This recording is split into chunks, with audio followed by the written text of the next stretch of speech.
Ukraine just blew up Russia's main missile base in occupied Crimea. Here's a summary of the article. After capturing Ukraine's Crimean peninsula in February 2014, the Russian armed forces established a major missile base on Cape Tarkinku in western Crimea.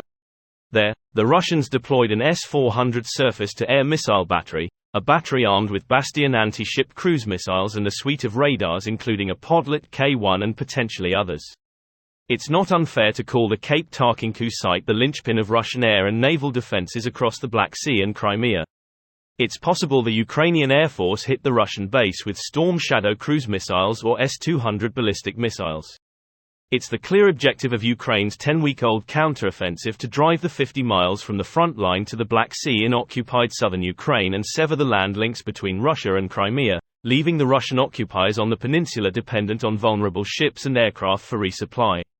Ideally, Ukraine would liberate Crimea, without a fight, Ukrainian Defense Minister Oleksiy Reznikov has said.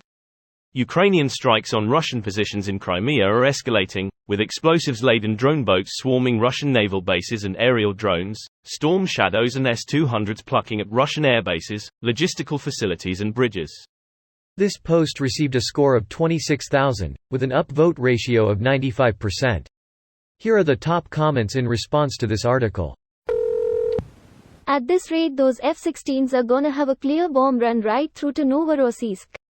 Greater than at this rate those F-16s are gonna have a clear bomb run right through to Novorossiysk. I was gonna say, air superiority is what really changes the tide of war. And better mine-clearing equipment or tons more of it. It's interesting the speed they have been pushing the last 2 weeks since they discovered that drones with thermal imaging can spot landmines shortly after sunset when the mines have absorbed the heat from the day's sun. Source: Hey, I used to work on this. Yeah, thermal imaging is awesome at this kind of thing. People focus on the information one frame gives you, but video can tell you all kinds of things about how an object is being heated and how that heat spreads through it, which in turn helps you figure out underlying structures and composition. In fact, the odds are good that if you have a house inspected these days they'll walk through with some kit from FLIR to help spot issues with insulation, leaks, wiring problems, all kinds of stuff. Super neat technology. It is really neat. In some industries, they use thermal imaging to figure out the level of solution inside a vessel. It would seem a defenseless air defense system. This has the sweet smell of a Storm Shadow attack. They used a UK Brimstone missile launched from boats they were using in the Black Sea apparently. They also shot at a Su-30 that went to engage them and they managed to hit it. They also managed to land on the coast of Crimea, raise a Ukrainian flag and engage the enemy, then leave unscathed on the boats again. They've been up to some badass shit really. Give them all the support they need and it's in no doubt they will get the job done.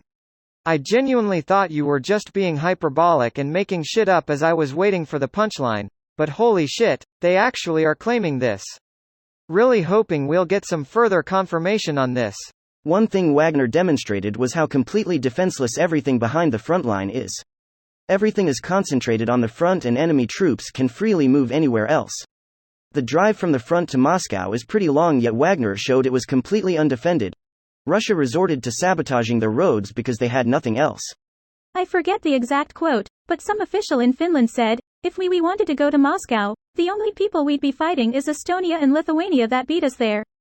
Latvians meanwhile sitting at home counting potatoes and toes. Guys, you're not supposed to have 6 on each foot. This video was automatically created by Reddit to speech. The article and comments in this video were selected from Reddit according to their upvotes, and any paraphrasing was performed by smmry.com, without any human intervention.